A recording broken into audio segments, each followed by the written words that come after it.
Nah, itu umur laki-laki pada saat kita habis menikah sampai usia mulai masuk parubaya, 40-45 lah.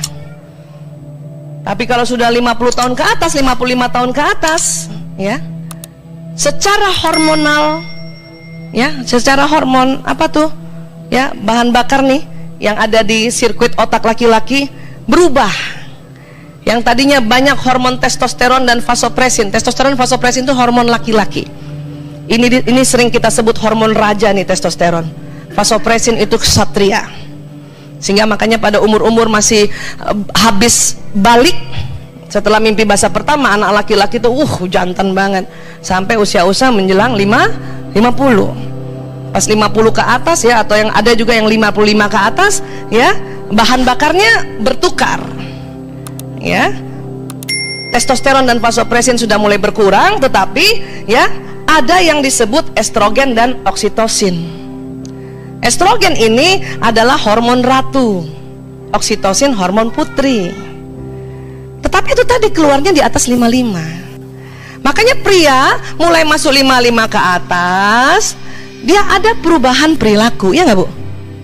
Lebih lembut, ya, lebih senang memeluk, karena hormon estrogen itu kan hormon perempuan, ya.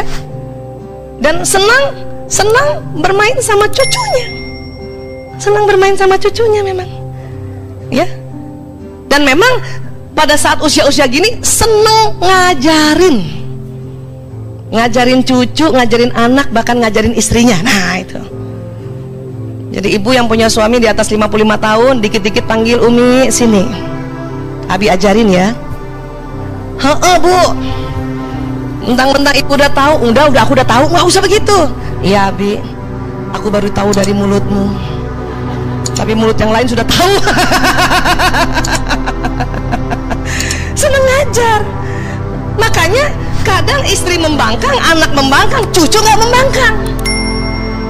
Ya, makanya kakek-kakek seneng ngajar.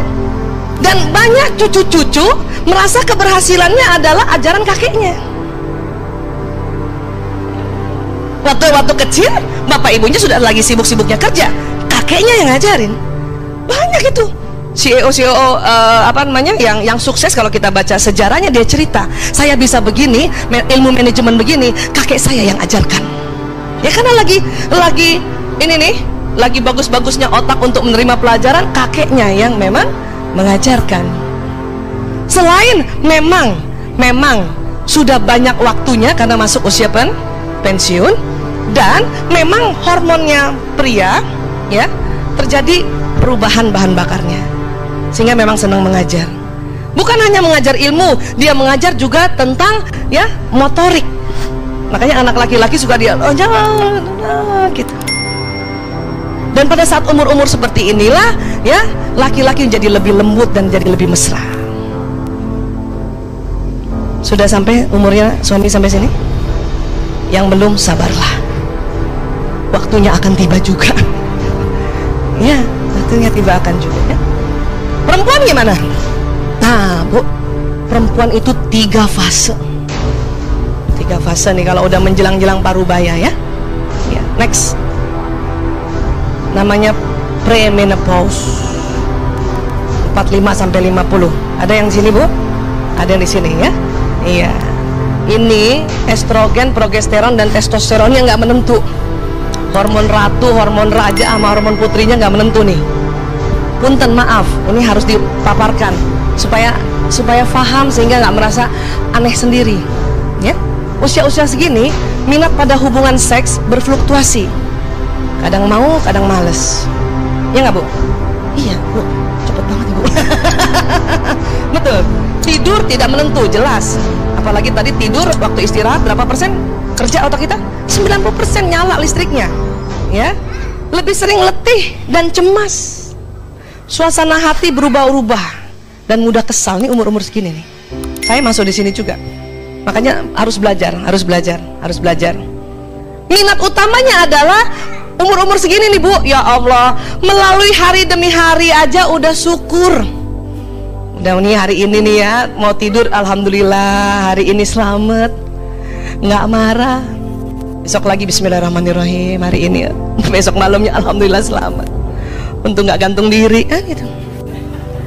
Banyak ibu-ibu nih karena suasana hatinya berubah-ubah, depresi. Ya. Apa sih depresi? Mulainya Bu Aisyah sedih, tapi sedih yang terlalu. Ya, penat, sedih, nggak dipuji-puji lagi. Waduh, sedih banget itu. Kalau sedih masih bagus, dia mengeluarkan air mata. Di bawah sedih apati. Apati itu sedih yang berkepanjangan sehingga nangis aja udah nggak bisa.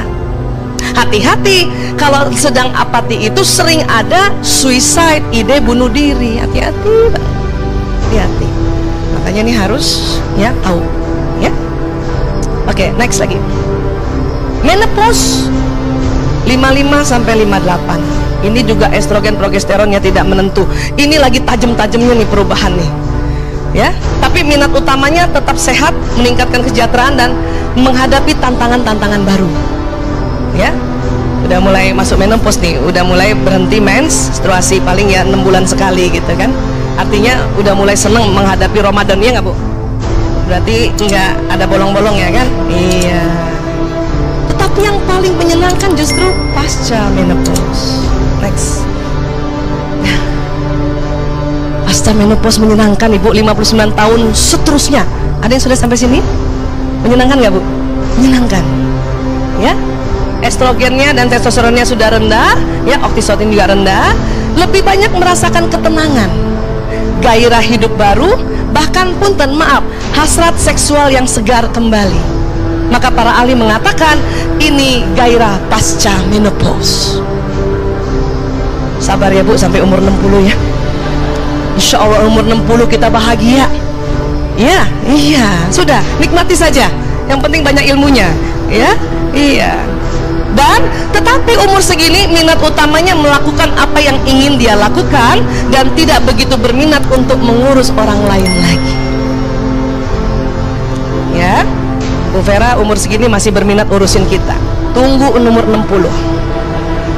Paling dia senang duduk-duduk manis aja. Nggak azan ya? Oh, lampu jam di sini. Ya? Oh, masya Allah. Ya. Jadi Ibu, inilah perjalanan hidup kita yang perempuan, ya. Terus harus gimana Bu Aisyah setelah tahu ini semua?